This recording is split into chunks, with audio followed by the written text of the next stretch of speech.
أعوذ بالله من الشيطان الرجيم بسم الله الرحمن الرحيم السلام عليكم ورحمة الله وبركاته الحمد لله الكريم بآلائه والعظيم بكبريائه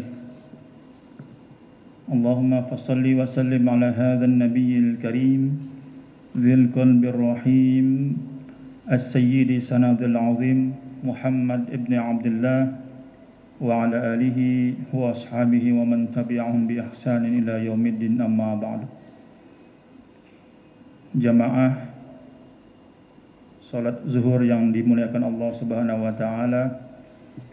Alhamdulillah, segala puji hanya untuk Allah Subhanahu wa taala. Salawat dan salam senantiasa kita sanjungkan kepada baginda Nabi Muhammad sallallahu alaihi wasallam yang telah memberikan pencerahan kepada kita sehingga kita dapat menjalani hidup ini dengan penuh kemuliaan. Hadirin jamaah salat zuhur yang dimuliakan Allah, alhamdulillah kita dapat kembali bertemu dalam rangka bersama-sama mentadabburi ayat Al-Quran melalui kitab Rawai'ul Bayani fi Tafsir Ayatil Ahkam yang ditulis oleh Syekh Ali As-Sabuni. Dan pada kesempatan yang berbahagia ini kita akan membahas bab yang baru, yaitu tentang an-nahyu an kathratil halfi, larangan seringnya bersumpah. Jadi kalau kita mendengar atau melihat dalam kehidupan sehari-hari, atau bahkan mungkin kita juga sering melakukannya, menggunakan kalimat sumpah, misalnya demi Allah saya tidak melakukan itu, atau sumpah ini kopinya enak banget gitu. Itu kalimat yang biasa kita gunakan, tetapi dalam syariat Islam, khususnya dalam tafsir yang akan kita kaji ini, rupanya ada ketentuan yang harus kita ikuti agar kalimat-kalimat sumpah itu tidak menjadi kafarat bagi kita. Kalimat sumpah yang seperti apa yang tidak diwajibkan kafarat, dan kalimat sumpah seperti apa yang ada konsekuensi kafaratnya. Kafarat itu ketika kita bersumpah lalu kita mengingkari sumpah itu, maka kita diwajibkan memberikan makan 10 orang miskin, atau memberi pakaian 10 orang miskin, atau jika tidak mampu berpuasa selama 3 hari. Nah, ini sumpah kafarat namanya. Qala Allah Ta'ala fi kitabihil karim, a'udzu billahi minasyaitonir rajim. ولا تجعلوا الله عرضة لأيمانكم أن تبروا وتتقوا وتصلحوا بين الناس والله سميع عليم لا يؤاخذكم الله باللغو في أيمانكم ولكن يؤاخذكم بما كسبت قلوبكم والله غفور حليم. Kemudian ayat Al-Quran yang juga membahas tentang sumpah ada dalam ayat berikutnya di surat Al-Baqarah ayat 224 sampai 227. Surat ayat yang terakhir itu berbunyi, lilladzina yu'luna min nisaihim tarabbusu arba'ati ashhurin fa in fa'u fa innallaha ghafurur rahim wa in azamut talaqa fa innallaha sami'un alim. Hadirin jamaah salat zuhur yang dimuliakan Allah, dalam ayat Al-Quran yang tadi dibacakan ada 4 hal yang ingin dibahas sesuai dengan penjelasan yang ditulis oleh Syekh Ali As-Sabuni. Yang pertama kita akan membahas tentang sababun nuzul, asal usul turunnya ayat Quran tadi. Ruya annaha nazalat fi Abdullah bin Rawaha kana bainahu wa baina khitanihi Bashir bin Nu'man syai'un fahalafa Abdullah la yadkhulu alaihi wa la yukallimuhu wa la yaslihu bainahu wa baina khasmillah. Ayat ini turun pada saat ada satu peristiwa, suatu keadaan di mana ada seorang sahabat bernama Abdullah bin Rawaha dan Bashir bin Nu'man. Keduanya sedang bertengkar. Zaman sekarang mungkin lagi diam-diaman, lagi tidak akur. Fahalafa Abdullah, maka Abdullah bersumpah bahwa dirinya tidak akan masuk ke dalam rumahnya. La yadkhulu alaihi wa la yukallimuhu, dan tidak akan ngomong padanya. Ini antara Abdullah dengan Bashir. Abdullah bersumpah bahwa dia tidak akan ngajak ngomong dan tidak akan masuk ke rumahnya. Wala yaslih bainahu, juga dia bersumpah tidak akan baikkan lagi dengan Bashir.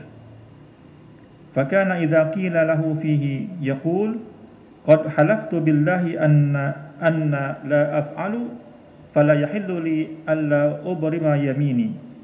Fa'anzalallahu wa la taj'alullaha 'urdatan li aymanikum. Maka ketika keadaan ini muncul pada saat itu, turunlah ayat Quran yang intinya melarang bersumpah untuk kita tidak berbuat baik. Saya bersumpah tidak akan masuk rumah orang itu. Saya bersumpah tidak mau lagi ngomong sama orang itu. Saya bersumpah tidak lagi mau berbuat baik dengan orang itu. Sumpah itu tidak boleh dilakukan atau diucapkan untuk sesuatu yang menghalangi kebaikan.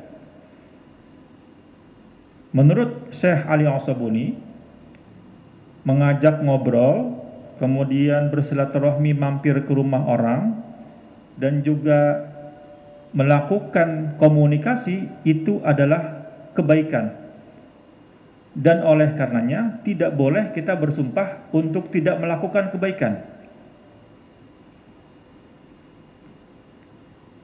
Thumma al-an na'ti ila ahkam syar'iyyah. Demikian penjelasan tentang sababun nuzul, tentang ayat kenapa dilarang kita untuk sering-sering bersumpah. Al-ahkamu syar'iyyah. Sekarang apa sih hukum yang bisa kita dapatkan dari ayat yang tadi kita bacakan? Kita akan mencoba membahas satu persatu. Yang pertama, al-hukmul awal. Mal muradu bil yaminil lagwi wa hal fihi kafaratun. Dalla qawluhu ta'ala la yu'akhidukumullahu bil lagwi fi aymanikum ala anna al-yamin al-lagwi la ithma fihi wa la kafaratun. Wa qad ikhtalafa al-fuqaha fi ta'rif hadha al-yamin ala aqwalin. Hukum yang pertama, apakah yang dimaksud dengan sumpah? Sumpah al-lagwi itu adalah sumpah yang bercanda. Jadi Imam Syekh Ali As-Sabuni membedakan sumpah menjadi dua. Al-yaminul lagwi wal yaminul muaqqad. Al-yamin al-lagwi, yang pertama, sumpah yang bercanda itu adalah sumpah yang tidak terbersit dalam hati, hanya dia terucap oleh mulut. Seperti apa? Seperti yang tadi dicontohkan. Sumpah ini makanannya enak. sumpah ini makanannya nggak enak atau keasinan, tetapi prakteknya makanan itu habis. Nah, dalam konteks ini, sumpah yang disebutkan tadi masuk dalam kategori al-yaminul lagwi, sumpah yang hanya diucapkan dengan mulut tetapi tidak diimani dengan keyakinan dalam hati. Sehingga ketika kita melanggar sumpah itu tidak diwajibkan kafarah. Jadi kalau kita bersumpah makanannya tidak enak, sementara faktualnya kita ngabisin makanan itu, berarti sumpah itu kita langgar. Tetapi dengan demikian kita tidak diwajibkan kafarah. Karena itu disebut dengan al-yaminul lagwi, sumpah yang bercanda. Kemudian ada beberapa perbedaan makna tentang sumpah. Menurut Imam Syafi'i dan Imam Ahmad bin Hanbal, yang dimaksud dengan al-lagwu fil yamini huwa ma yajri 'alal lisani min ghairi qasdil halfi. Apa yang terucap oleh mulut tetapi dia tidak dimaksudkan dalam hati. Nah, contohnya tadi ya, sumpah ini makanannya nggak enak, sumpah ini asin banget, atau wallahi ini asin banget nih gitu. Tetapi kita tetap makanannya nambah. Kaqauli rajulu fi kalamihi la wallahi. Atau misalnya kalimat yang sering kita ungkapkan, bukan saya demi Allah gitu. Bukan saya demi Allah. Wa bala wallahi duna qasdil yamin. Kalimat-kalimat itu diucapkan tanpa maksud di hati. Wa hadha ta'wil manqulun an ba'dis salafi. Ini sebagaimana dinukilkan oleh Aisyah, Asy-Sya'bi dan Aqramah. Yang kedua, ada Imam Abu Hanifah dan Imam Malik. Beliau berdua memberikan pengertian tentang al-lagwu fil yamini huwa ayyahlifa ala syai'in yadhunnuhu kama ya'taqidu fayakunu bi khilafihi. Wa hadha ta'wil manqulun an Ibnu Abbas wal Hasan wa Mujahid. Yang kedua, ini berpendapat bahwa sumpah al-lagwu itu adalah bersumpah bahwa sesuatu itu A, tetapi pada hakikatnya ia adalah B. Jadi sumpahnya itu tidak sesuai dengan faktanya. Yang mana yang bisa kita jadikan pedoman? Was-shahih annal lagwa yashmalun naw'aini. Bahwa yang bisa dibenarkan atau yang dapat kita jadikan pedoman adalah bahwa sumpah yang dimaksud jika dilanggar itu tidak menyebabkan kafarat, itu adalah sumpah kedua jenis yang tadi, yaitu sumpah yang hanya di lisan maupun sumpah yang diucapkan padahal faktanya atau kejadiannya tidak demikian. Al-hukmu tsani, ma huwa al-ila wa ma hukmuhu. Yang kedua, ada istilah ila. Ila itu mendiamkan istri dalam kurun waktu tertentu. Zaman jahiliyah dulu, orang suka mendiamkan istri dalam waktu yang sangat panjang, misalnya setahun atau 2 tahun. Taqaddama ma'ana ta'riful ila'i lughatan wa amma syar'an. Pembahasan yang sebelumnya telah menyebutkan tentang pengertian ila berdasarkan bahasa. Adapun pengertiannya secara syar'i yaitu ayyahlifar rajulu ala tarki wat'i zaujatihi aktsar min 4 ashhur. Jadi janji atau sumpah seorang suami yang disampaikan kepada istrinya bahwa dirinya tidak akan menggauli istrinya tersebut selama lebih dari 4 bulan. Itu disebut dengan ila. Ka'ay yaqul wallahi la uqarribuka la uqarribuki aw la ujami'uki aw amthalu hadhil kalimat. Bagaimana contoh kalimat sumpah ila ini? Misalnya seorang suami mengatakan kepada istrinya, demi Allah saya tidak akan mendekatimu dalam waktu 4 bulan. Demi Allah saya tidak akan menggaulimu dalam waktu 4 bulan. Atau kalimat-kalimat yang serupa yang memiliki makna yang sama. Wattafaqal ulama ala annahu law hajaraha muddata tazida ala 4 ashhur la yakunu mu'liyan hatta yahlifa liqauli ta'ala lilladzina yu'luna ay yahlifuna. Ulama bersepakat jika seorang suami mengatakan sumpah ila sebagaimana contoh yang tadi disebutkan, dan dalam jangka waktu lebih dari 4 bulan dia tidak ada mendekati istrinya, tidak ngomong sama istrinya, la yakunu mu'liyan hatta yahlifa. Hal itu tidak disebut dengan sumpah sampai ia benar-benar mengatakan saya mentalak istri.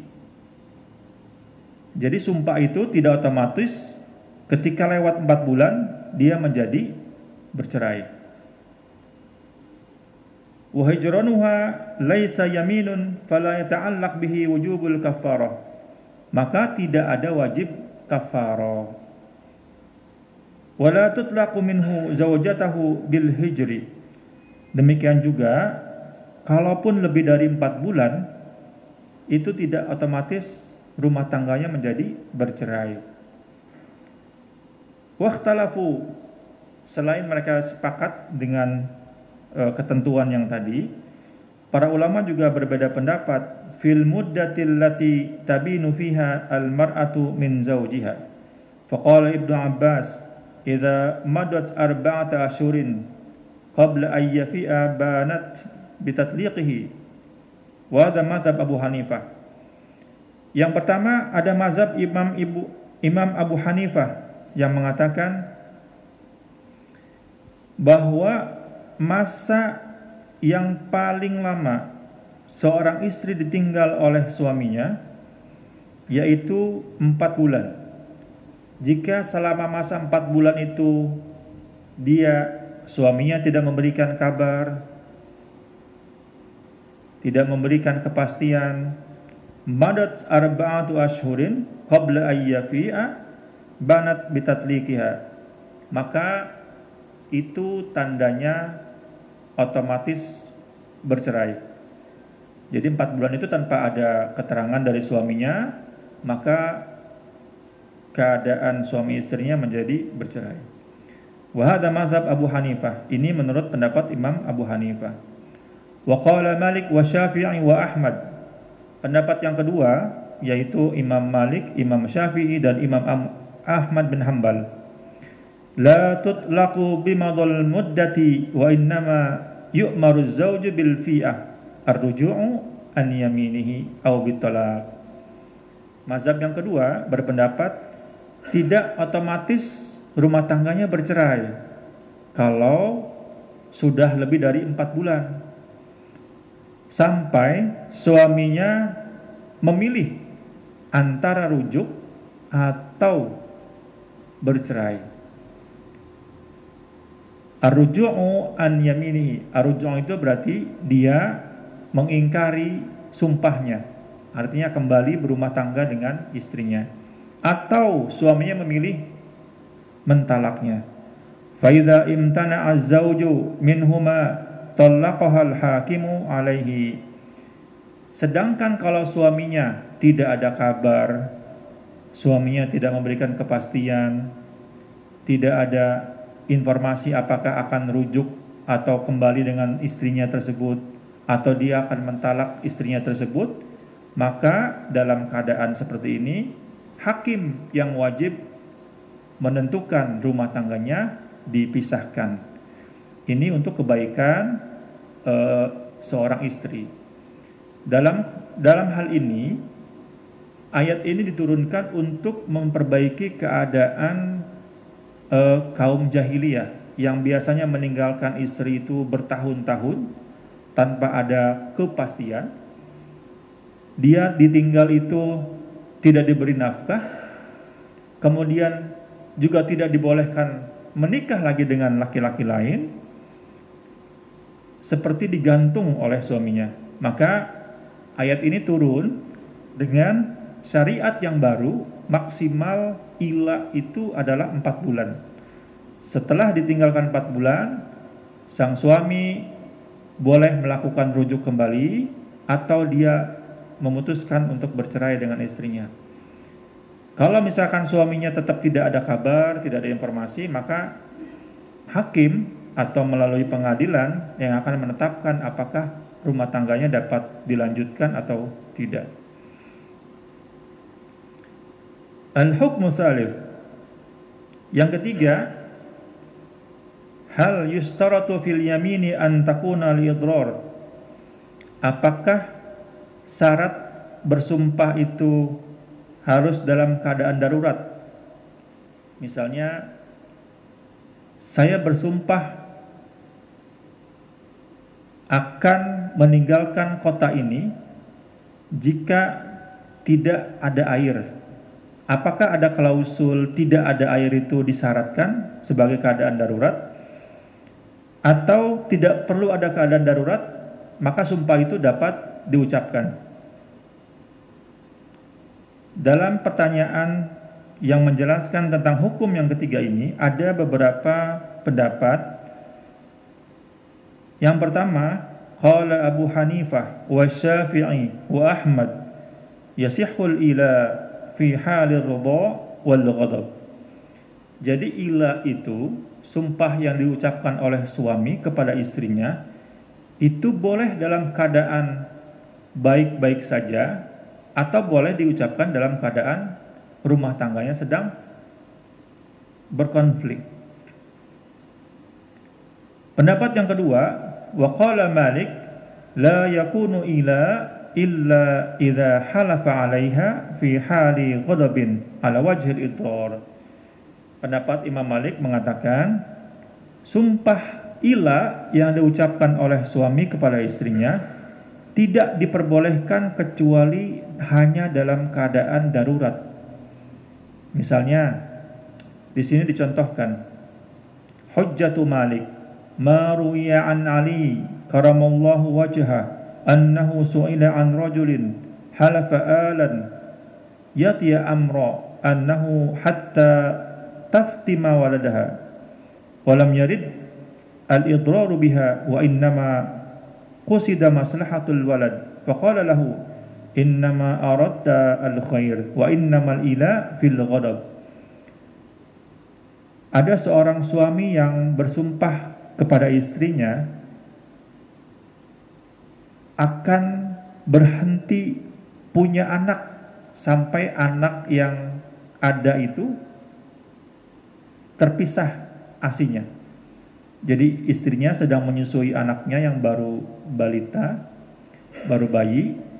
Kemudian seorang suami mengatakan kepada istrinya, saya tidak akan mau punya anak lagi sampai anak yang kita miliki ini selesai disapih dalam waktu 2 tahun biasanya. Nah, itu menurut Imam Malik. Jadi sumpah kepada istri itu hanya boleh dilakukan kalau ada alasan darurat, yaitu misalkan supaya anaknya tidak terbengkalai, supaya anaknya dapat perhatian. Sementara pendapat yang pertama tadi, yaitu ulama jumhurul ulama, mayoritas ulama mengatakan annal ayata amatun lilladzina yu'luna min nisaihim fayya tashmalu min halfi biqasdil idrar au halfi biqasdil maslahati liwaladihi falikullin yasmiluhu lafdul ila. Ulama mayoritas mengatakan sumpah ila dari suami kepada istri itu tidak hanya dibatasi pada saat keadaan darurat. Dia bisa juga diucapkan dalam keadaan yang tidak darurat. Misalnya kalimat yang tadi, bahwa dia tidak mau punya anak lagi sampai anaknya ini terpisah asinya, itu bukan berarti dia keadaannya darurat, tetapi justru dia dalam keadaan yang senang, keadaan rumah tangga yang tenang. Hanya untuk kepentingan anaklah dia berjanji akan untuk tidak memiliki anak lagi kecuali sampai anaknya sudah terpisah dari asinya. Wa qala Sa'biyu kullu yaminin mana'at jama'an hatta tamdi arba'ata ashurin faya ilaun. Sementara Imam Asy-Sya'bi mengatakan setiap sumpah yang disampaikan oleh suami kepada istrinya yang melarang atau yang menghalangi untuk melakukan hubungan badan dan waktunya adalah 4 bulan, maka itu disebut dengan sumpah ila. Jadi Imam Sya'bi menggeneralisir, tidak perlu ada alasan darurat, tidak perlu dalam keadaan yang darurat.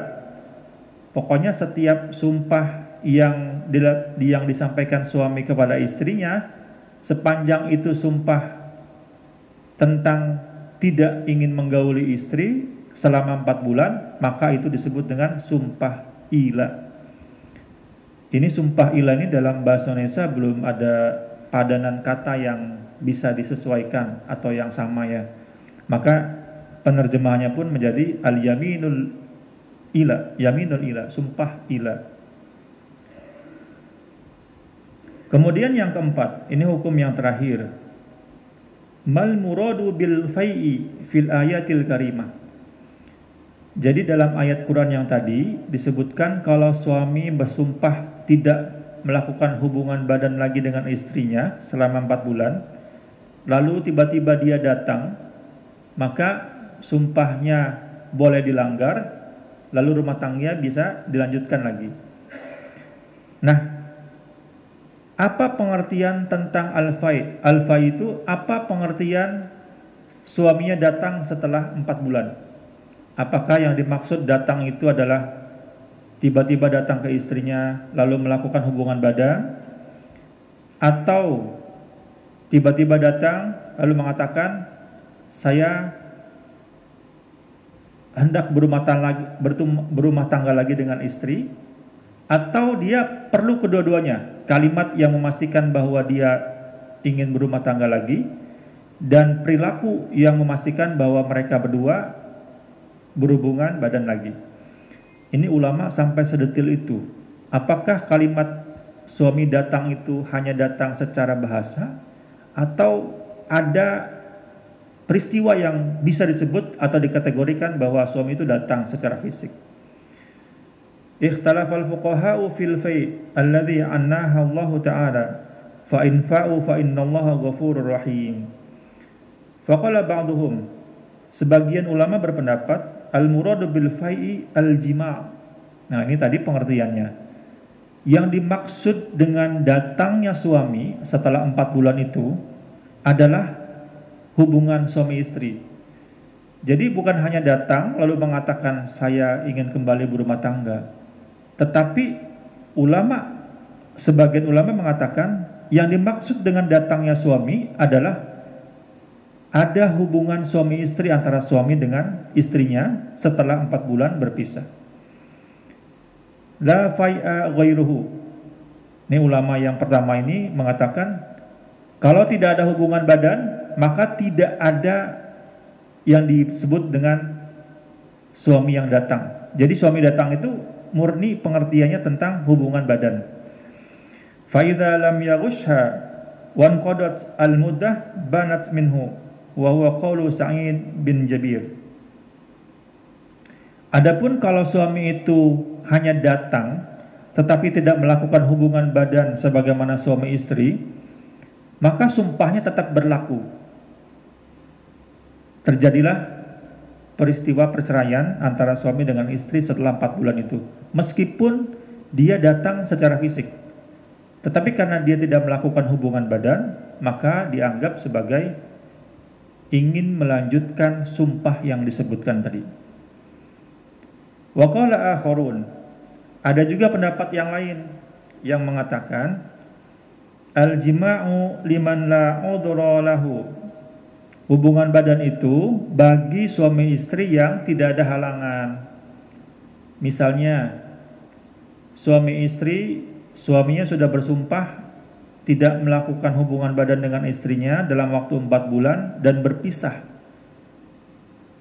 Zaman dahulu mungkin pisahnya dalam perdagangan, perjalanan untuk kegiatan ekonomi, atau dalam suatu peperangan.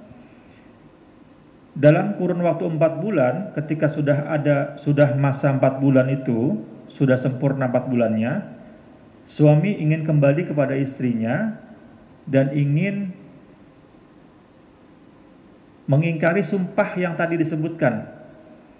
Maka dalam keadaan seperti ini, karena suaminya posisinya jauh, istrinya juga berada di tempat yang jauh, maka tidak ada ketentuan kewajiban mengenai adanya hubungan badan. Jadi waktunya sudah 4 bulan nih, tapi suami pengen kembali dengan istrinya. Maka cukup memberikan informasi kepada istrinya bahwa suami ingin kembali kepada istri. Jadi kalau pendapat yang pertama tadi, dia wajib ada hubungan badan suami istri, sementara pendapat yang kedua, tidak wajib melakukan hubungan badan, tetapi cukup dengan memberikan informasi bahwa kepastian bahwa suami itu ingin kembali kepada istrinya. Wa hadza mazhabu jumhurul ulama, dan ini adalah mazhab ulama mayoritas, dan ini yang akan kita pedomani. Kalau keadaan yang memungkinkan suami istri itu berdekatan, maka untuk mengingkari sumpah yaminul ila itu, dia melakukan hubungan badan untuk memastikan bahwa suami ingin kembali berumah tangga dengan istrinya. Tetapi kalau keadaannya tidak memungkinkan karena jarak, maka suami harus memastikan bahwa dirinya ingin kembali dengan istrinya, tetapi jaraknya tidak memungkinkan. Dengan demikian mereka masih tetap menjadi sebagai pasangan suami dan istri. Hadirin yang dimuliakan Allah, kadang-kadang kita untuk membaca kitab ini memang perlu perenungan. Mengapa sampai detil ada hukum mengenai larangan seringnya bersumpah? Bahkan sumpah tentang meninggalkan istri, dan ketika kembali juga ada hukumnya. Jadi ma tursyidu ilaihil ayatul karimah, apa sih yang ingin disampaikan dalam ayat ini? Yang pertama, adamu jawazil halfi alal man'i min fi'lil birri wal khairi, supaya suami tidak sembarangan sumpah untuk melakukan kebaikan. Jadi kalau sumpah itu justru menghalangi kita untuk berbuat baik, maka itu dilarang. Saya bersumpah tidak mau lagi ketemu sama orang itu dilarang. Atau saya bersumpah karena saya sudah kecewa dengan orang itu, maka saya tidak mau lagi silaturahmi dengan orang itu sumpah yang dilarang. Yang kedua, man halafa ala yaminin wara'al khaira fi khilafiha falyaf'al khaira wal yukaffar. Kalau kita sudah bersumpah, kemudian kita mengingkari sumpah itu karena ada kebaikan. Kalau kita mengingkari sumpah, maka kita wajib kafarat, yaitu memberikan makan 10 orang miskin. Misalnya seperti sumpah tadi, saya tidak mau datang lagi ke rumah istri saya karena saya kecewa. Tapi kemudian dia mengingkari, alias dia melihat ada kebaikan untuk anak-anak, ada kebaikan untuk dia dan istrinya, maka dia, suami ini harus kafarah. Yang ketiga, al-yaminul lagwi allati la yuqsadu bihal yamin la mu'akhadata 'alaiha wa la kafarata fiha. Adapun sumpah yang biasa kita ucapkan untuk sekedar ungkapan biasa, itu tidak diwajibkan kafarat. Seperti misalnya, demi Allah makanan ini enak, tetapi tidak dihabiskan. Berarti kan kita mengingkari kalimat sumpah kita. Yang seperti ini tidak ada kewajiban kafarat. Atau sebaliknya, sumpah ini makanannya asin banget nih, tapi habis makanannya. Berarti antara sumpah kita dengan prakteknya ternyata bertolak belakang. Yang seperti ini juga tidak ada kewajiban untuk membayar kafarat, karena disebut atau dikategorikan sebagai al-yaminul lagwi, sumpah yang hanya diucapkan dalam kalimat namun tidak terbesit dalam hati. Yang terakhir, al-ila'u minaz zawjati biqasdil idrar yatanafi ma'a wujubil mu'asyarah bil ma'ruf.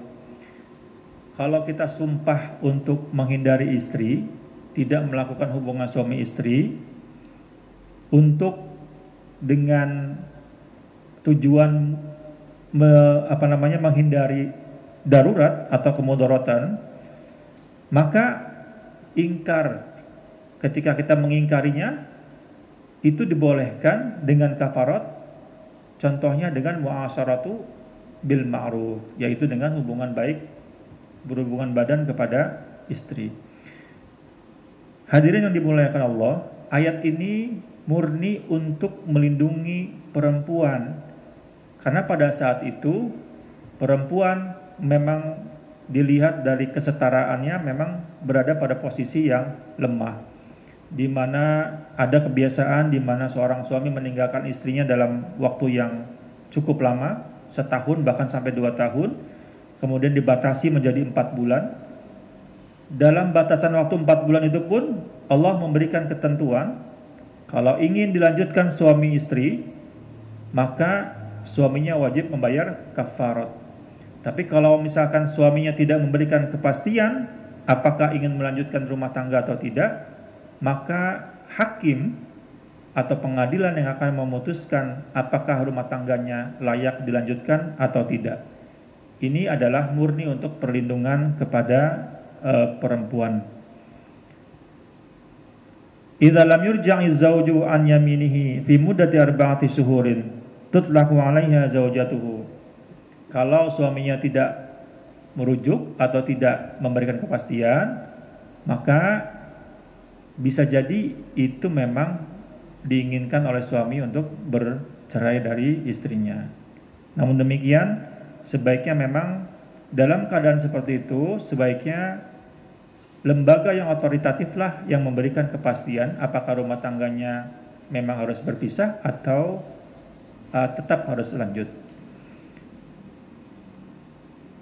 Hadirin yang dimuliakan Allah, barangkali pembahasan tentang larangan sumpah ini mengajarkan kepada kita untuk kita tidak sering atau tidak mudah mengatakan sumpah.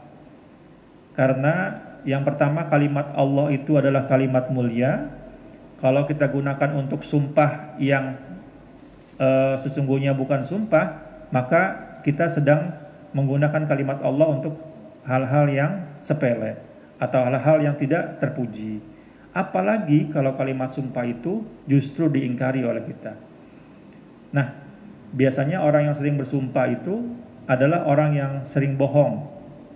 Di sini dijelaskan oleh Syekh Ali Al-Sabuni.